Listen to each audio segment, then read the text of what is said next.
Tanzania performance ya sekta ya utalii iko imara, na usije ukaokoteza taarifa popote mtaani kwamba watalii hawapo Tanzania, sio watalii wamepungua. Hakuna kitu kama hicho. Watalii wameongezeka Tanzania kwa 9% kati ya mwezi Januari mpaka mwezi Novemba, na tunaamini kwa takwimu za Desemba zikikamilika mpaka tarehe 31 takwimu zitakuwa kubwa zaidi. Kwa hiyo kitaifa tunalo ongezeko la watalii 173,000 ukilinganisha kipindi cha Januari tu Novemba 2025 na kipindi kama hicho mwaka jana. Kwa maana yake ni kwamba kazi kubwa tulionayo ni kutangaza utalii wetu. Kwa tuwaombe Watanzania kwanza, kila mmoja ni balozi wa utalii.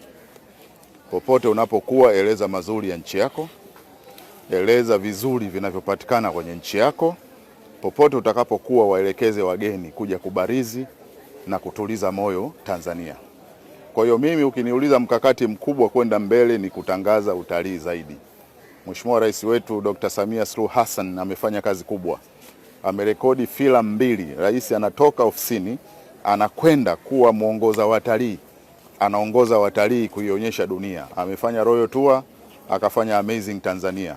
Hizi ndio filamu leo zimetuongezea watalii wengi pamoja na juhudi za wadau. Kwa hiyo sisi wito wetu kwa wadau na sisi wenyewe kama TAWA hapa, lakini na wizara, kwenda mbele tunakuja na mikakati mikubwa zaidi ya kutangaza utalii ambayo haijawahi kutokea. Baadhi ya wananchi walileta concern zao kwamba muda hautoshi, na wengine wakasema hawapati wasaa mzuri wa kuona wanyama. Na sasa tukaona kama alivyosema afande katibu mkuu, tuje na mikakati tofauti. Mkakati mmoja wapo ni huu, kutangaza kuleta wanyama hawa wakati wa kipindi cha likizo, ambapo wanafunzi wana nafasi ya kutosha, wazazi wataweza kuwasindikiza watoto wao kuja kuona wanyama. Kwa hiyo kama walivyotuomba, sisi tumeitikia wito wao, wazazi na watoto tumeitikia wito wao wa kuleta wanyama. Kupitia waandishi wa habari tunawaomba nao sasa watuitikie.